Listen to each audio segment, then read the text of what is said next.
today on Soul Work for Moms. When you became a mother, did you feel a pressure to be someone you're not? Are you hard on yourself for not being perfect? Do you find yourself reacting to situations without giving time to pause? Today's guest shares some beautiful words that address all of those things. Gina Fennell describes herself as a lifelong Ohio girl living in Cincinnati and is the proud mama of an almost 10-year-old little girl. After spending several years as a yoga studio owner and teacher, she recently went back to the corporate world as a regional manager for an athletic wear company. Gina says, "Meditation keeps me grounded, the little diva keeps me on my toes, and spending time with friends and family, sharing good food, makes my heart happy." Hear her story, including how it was that she only knew she was pregnant for 3 months before giving birth, right after this. I'm Michelle Duncan-Wilson, and last year I created a workshop for moms to get together and work through some of the things they were struggling with. The feedback from the workshop was great, but the thing I heard over and over again from the mothers was that they loved hearing all the other women who shared their struggles and strengths in mothering. I wanted to create an outlet for more of that, and the result is this podcast. Join me as I interview a different mother every week. You can listen in as women from all different backgrounds and stages in life share their experiences in motherhood. You'll also hear from expert guests who share their ideas on how to take the hard parts of mothering and use them to grow personally and spiritually. I call it Soul Work for Moms, Evolution Through Mothering. Welcome to the show.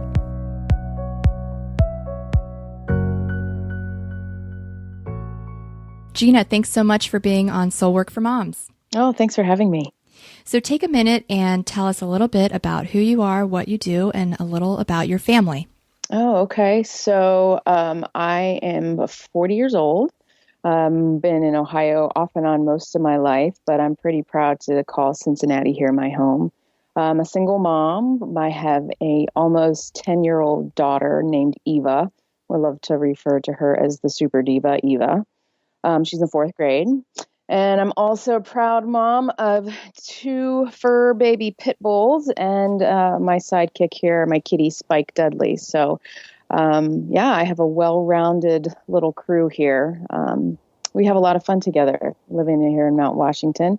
So I've been a yoga teacher now for almost 13 years. And then at one point I was lucky enough to own my own yoga studio, having been involved in operations management and opening several other yoga studios in the greater Cincinnati area.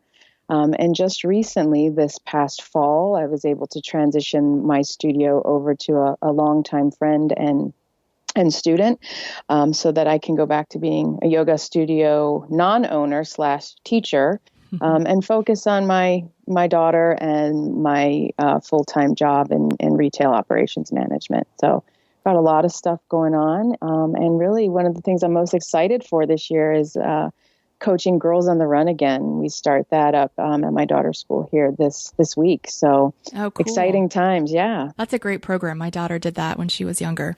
Yeah, it's fantastic. It's one of the things that I would have to say lights me up the most. I'm so surprised how deeply being involved with that program touched me early on, not early on as a runner, but, my daughter was pretty young when I got to be a running buddy for a friend's kid.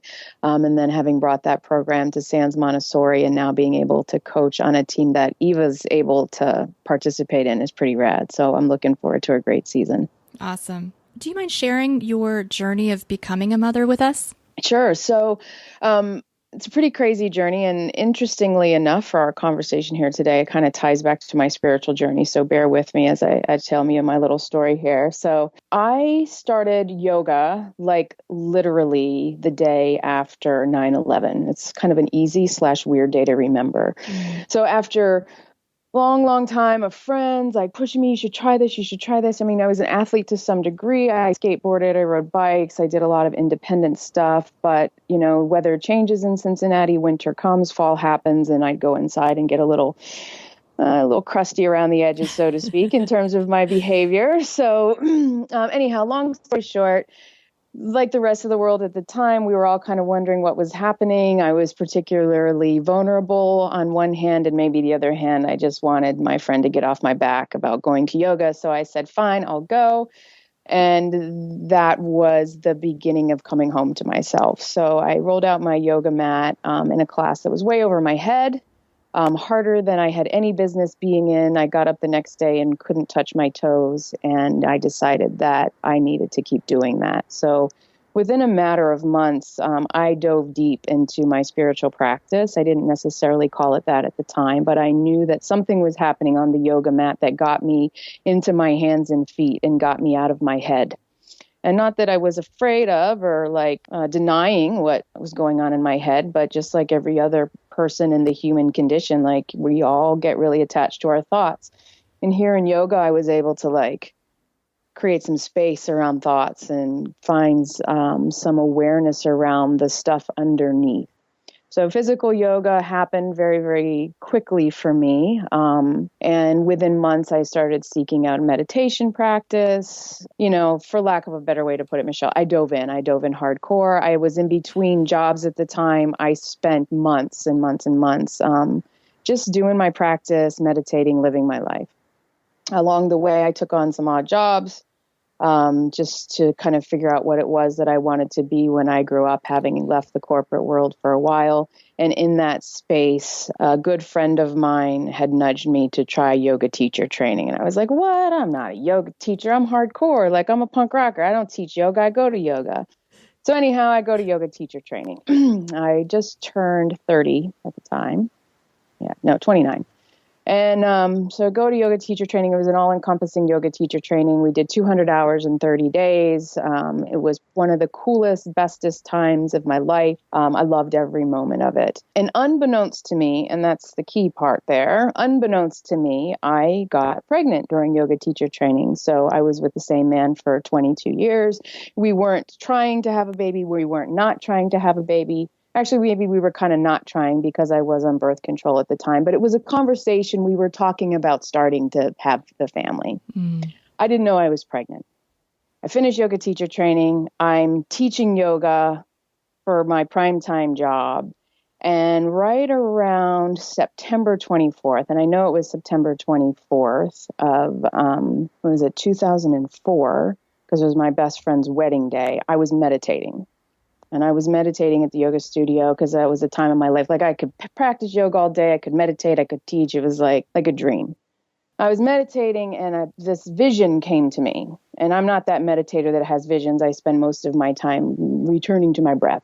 But this picture popped up in my head of me walking down the street with this wild hair little girl. And she's got on this coat, just everything. I could feel this chick's energy. And it was a vision in my head. And she's pulling on my shirt. And she's like, hey, what's wrong with you? Why won't you listen to me? I'm right here. It's me. It's Eva Marie.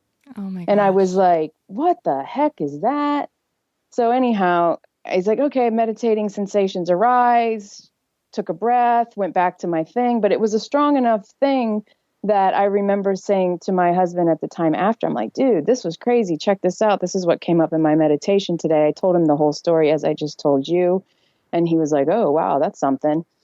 Anyhow, we go about our business. That's September 24th. Lo and behold, on January 13th, I find out not only am I pregnant, but I'm really pregnant. I'm at least 23 weeks pregnant at that point.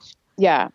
So I had not had a menstrual cycle in probably 7 years at the time. It was just by the nature of me being fairly physically active. I was on birth control. So nothing ever crossed my mind that I could potentially be pregnant.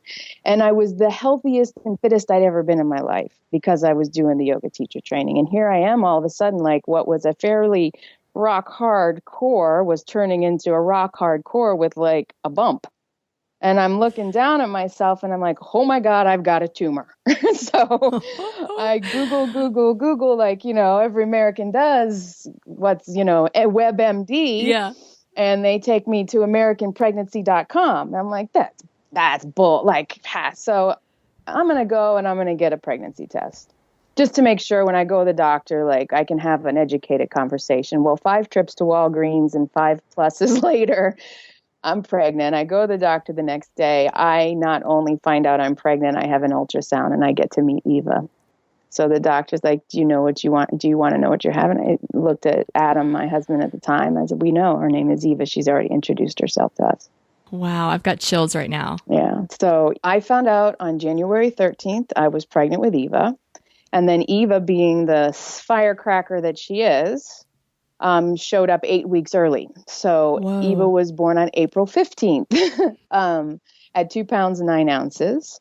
Rocking and rolling, like normally at that size and tenure. She's so early, so to speak. We got very, very blessed. She came out eating, breathing, screaming, on her own, and spent 2 weeks in the NICU at Good Sam here in Cincinnati.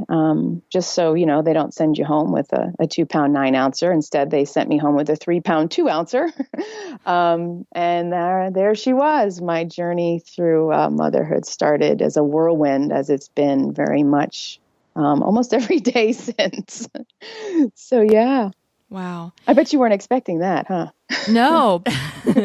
As with motherhood, you learn to not expect anything. Anything you do expect, you'll get something different. Talk to me a little bit more about being the yoga teacher, meditating all the time. I'm guessing you were very centered. How did this affect you just personally to go from full-time meditator, yoga teacher to unexpected mama? I think it was a few years after she was born that I really stopped to soak it in. I'm very fortunate, especially at that time in my life. Like my whole training, like at that point was like being in the moment, being present for what's ever happening. And I'm really grateful that I was in that space more than that space of my head, which I referenced before, like the first time I rolled out my yoga mat, when I was completely, bound by my thinking and my human condition. At the point where Eva actually was born, like I was able to say, like, okay, this is kind of what's happening now. And of course, I had every level of fear and like wonder and OMG that any mom would be having at that time, with a little extra, by the way, you didn't know you're pregnant and now you have a preemie. It was a lot, but it probably was a few years later, that I actually stopped, and I remember being like, oh my God, like I'm a mom and I'm responsible for all of this. In all honesty, like I still wake up like that sometimes, and she's in the 4th grade. So, just like what's happening? Like, when did this happen? That's awesome and crazy and great. And if I don't continue to ground down, I might miss it. And I don't want to miss it. So you were teaching yoga. You've been teaching yoga this entire time? Taken back. Like I taught yoga when she was still in the NICU. Like I remember because I had commitments and like I wasn't supposed to have the baby yet. So I remember driving to the studio. I taught like a private thing for a group of business women and then drove back to the hospital. Yeah. Like fresh C-section and all, like just like everybody else, you suck it up, you get it done. And I taught through all of it. And then after Eva was born and she got to the point where like, okay, we're going out in public, she's not like highly contagious preemie action anymore. I actually worked to open the second yoga home location was a yoga studio here in Cincinnati. In Sims Township. And I'll never forget like having Eva in the baby backpack, like painting the walls and putting in the finishing touches on the yoga studio. And we had this amazing ceremony where like we blessed the space and Eva got to be there and we wrote all of our intentions on the wall. And she was just part of this amazing community of love and seekers and compassion and crazy, wild, weirdo women and men all at the same time. It's pretty cool. So she was brought up in that space up until, the last few years. That's what she knew. Does she do yoga? No, she thinks it's lame. Eva, she goes to ninja camp. She wants to be a ninja warrior. And she will sit with me in the morning. So when she comes in the morning before school, like on the days where her dad had her, she'll come and we'll sit on the meditation cushion together. Sometimes she mocks me, sometimes she participates. Whatever arises is just part of what's going on, I guess, right? Right, yeah. I know that yoga over the last 10 to 15 years has become incredibly, I hate to use the word popular, but yeah, popular. Yeah. But for anyone who still has yet to, or maybe has tried it and just thought, this isn't for me, talk to me about what you see are the benefits of yoga.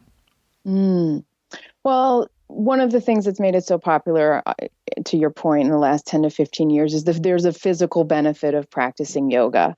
The practice that I teach and participate in the most is a power yoga. There's definitely a benefit in building strength, endurance, some level of cardiovascular fitness, which I find is one of the many reasons that Americans most specifically are drawn to power yoga. With that being said, if the physical part of yoga is the gateway that gets people to roll out their mat, hell yes, that's awesome. Well, totally, that's great. I mean, that's what brought me to my first class the first time. But really the thing that has kept yoga as a foundation in my life, and, I've seen in lots of my friends and students in the community, is the ability to pause, create space between reacting and receiving information. So the level of awareness in deciding where you need to go. So for example, when you're holding a yoga pose that's difficult, you can choose to soften your shoulders, or you can choose to breathe into the fire. And in time, you recognize that this too shall pass. With experience on the yoga mat, experience like that on the meditation cushion, we can see that translate into the rest of our lives. So knowing that you're, facing conflict, knowing that you're craving more pleasure, in that space of awareness, you can choose. And I think that that's one of the biggest benefits that brings, keeps people coming to the yoga party all the time, is an underlying sense, whether they know it or not, of pause and choose. And when we have that space, there's calm and, less stress in our lives, and just more awareness about everything that we do. I found that when I first started doing yoga, that calm sensation was almost too much. Mm-hmm. I was so not used to it that the mind chatter was so loud, mm-hmm. that it was really, really difficult to stick with it at first. Is that common for a lot of people beginning yoga? I've heard that before. Yeah, I have definitely heard that before. A lot of people don't get to that point for quite some time in the practice, really. Or, and a lot of people in the beginning don't want to recognize what's going on in their mind. They just want to feel their hands and feet for the first time in a long time. One breath, just one breath, that's the biggest gift that we have, and the one that we take advantage of all the time. Just stay here for one breath. And that creates a lot of room. Our interview with Gina is not done yet, but if you've enjoyed listening to the Soul Work for Moms podcast, I want to hear from you. What's been most beneficial to you? What would you like to hear more of? What other suggestions do you have? Send an email to michelle@soulworkformoms.com. That's Michelle with 2 L's. Or you can send a message through the Soul Work for Moms Instagram or Facebook page. This podcast was created for you, and it's important to me that your feedback is heard. Now let's get back to the show. You had mentioned that you are a single mama now, mm-hmm. and without going into any details that you may not want to share about that process, what has that been like for you spiritually? I think probably in that space, I lost myself a little bit. It was difficult. It was hard to know that I was hurting another by the choices that I made, like in wanting to live my best, least constricted self, because that's really what it came down to. It wasn't a matter of he being bad or me being better or this, that, and the other. We grew up and grew apart. And a lot of it had to do with my spiritual practice and level of awareness. I didn't want to live a half-assed life, I want all of it, the good, the bad, the rich, the poor, and living in this space of mediocre, or not questioning everything after 22 years was just, for me, I couldn't do that anymore. So in order to make some of the decisions I needed to do to, move on, move out, create a life, I do feel as though my spiritual practice took some time in the back burner, because there just wasn't time, and it was really, really painful. on the flip side of having, the separation and moving out and this, that, and the other, I was able to step back into the fire of what I was feeling on my meditation cushion and deal with it. But during that time, I think I'm even, to my own discredit, like I moved into avoidance because I didn't want to have to see just how blah it could be at the time. But, metta is a big part of my practice, Explain that. So the Buddhist path gives you the concept of metta, so loving kindness. And there are days where my entire meditation practice is just based on repeating phrases of loving compassion and kindness to myself, to others, to all beings everywhere. And in that comes a lot of forgiveness. Forgiveness to those who may have, quote unquote, wronged you or made your heart hurt. Forgiveness to yourself for whatever it may be. So compassion for my own suffering, compassion for the potential suffering I've inflicted on my ex because I made decisions that were difficult. That has been huge in my practice, post breakup, so to speak. And it's a daily thing. It's a daily thing. I mean, anytime you're in a ex type relationship or breakup, I mean, I have to say overall, we get along really well and do parenting together better than I've seen many. However, there are times where there's a reason we're not together anymore. He makes me mad. I don't want to be I don't want to go home and go to him. Right. So that's where I tap into that metta space of okay, this is just what's happening now. A little loving kindness, a little compassion, even if I'm faking it at that time. There are seeds in the heart that are looking to grow deeper roots every time I go back to that space. That's so well put. A beautiful phrase. Thanks. What's been the biggest surprise for you thus far about mothering? Oh, it's hard. It's so hard. My mom, God love her, she never showed how hard it was sometimes. And I know it was, especially now, I call my mom all the time, I love you. I'm so sorry. I love you. I don't even know what I'm so sorry for all of it. But I never saw the difficulty in her. My mom was very stoic. She still is. It was all about my brother and I growing up. And my dad traveled and we moved a lot. And I never saw her in a space of it being difficult. So yeah, I think that surprises me a lot. And from my perspective, I think that we don't talk about how hard it is as moms sometimes. We don't talk about how hard it is to be a working mom. We don't talk about how hard it is to get them to school. All of it can be very challenging. And there's this little hush hush about it sometimes that I'm what the heck? Why didn't anybody mention that 3 is actually way worse than 2? Come on. So, the challenges and getting it all done and the underlying pressure to do it right. What is that? What's right? I don't think we know until they're all grown up if we did anything right. If even then. Right. So, that's probably the number one thing that has surprised me most is just how, it's hard. It's hard, great. It's not a bad hard, but it's hard and exhausting. Definitely. What's your favorite way to spend time with Eva? Oh, we love to mess around. She's my buddy. So, whether it's out in the woods, playing with the dogs, we love to skate together. I'm skateboard? Roller skate or roller blade. Eva's much better on a skateboard than I ever was. But no, Eva's been on roller skates since she was probably 2.5. I've been a lifelong rollerblader, skater, you name it. And man, when I take my kid to go out and roller skate or rollerblade with me and she's just hanging like a champ, we let the dogs pull us. It's so much fun. Oh, that's we awesome. Bond. Yeah, it's good. And road trips. So Eva gets to come on work road trips with me quite a bit. So we get to, chit chat all the way from Toledo to Cincinnati and beyond, just about whatever it is that's coming up or nothing, foolishness. Yeah. And what about spending time by yourself? If you had 3 or 4 hours after this interview all to yourself, what would be the best way for you to spend it? Well, I actually had that prior to our interview, so I'll share. So I gave up teaching Sunday morning yoga after having taught it for 13 years of Sundays in a row, just this past month. So Sunday has become my time. I get up, I love to just like piddle around the house and straighten up things. And Eva's with her dad on every other weekend. So it's like I can straighten up and it stays straight for a little bit.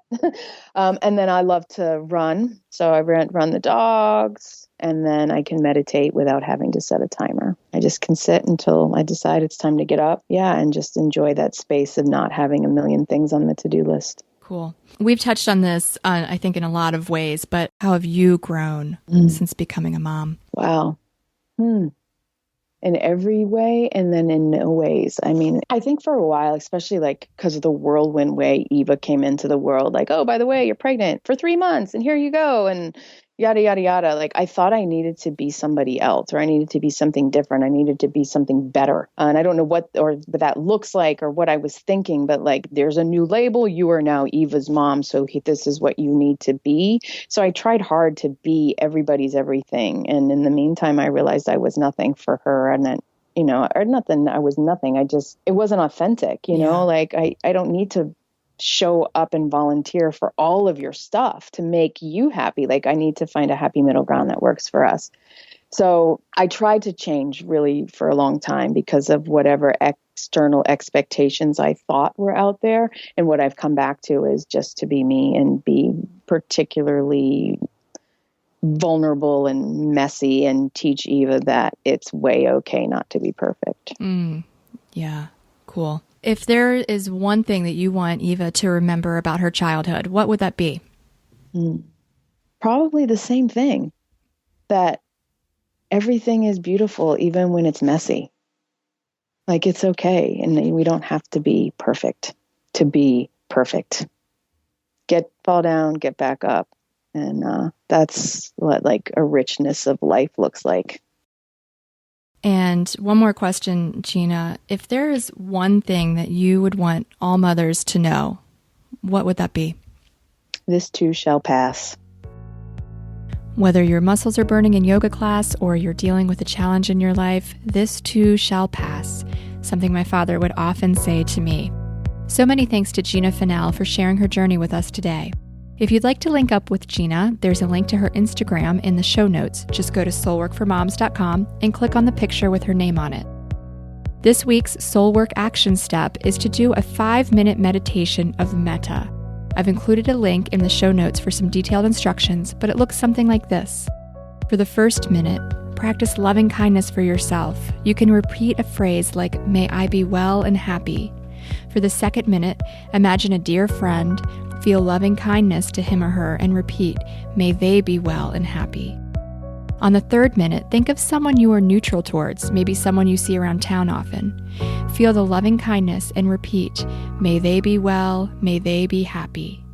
When you get to the fourth minute, imagine someone you dislike. Don't attach to any negative thoughts, only see positive and send your loving kindness their way as well. And for the final minute, think of all 4 people that extend out to everyone around you, everyone in your community, everyone in your country, and then everyone in the world, sending them all loving kindness, wishing everyone well, and wishing everyone happiness. Don't forget, there's a journaling sheet waiting for you at soulworkformoms.com under the free gifts tab. And as always, I'll end today by reminding you that you matter. The work you do as a mother, guiding your children to love, healing your wounds so that you can feel more love and give more love, this changes our world, and that is evolution through mothering. Thanks for listening. I'll see you next week.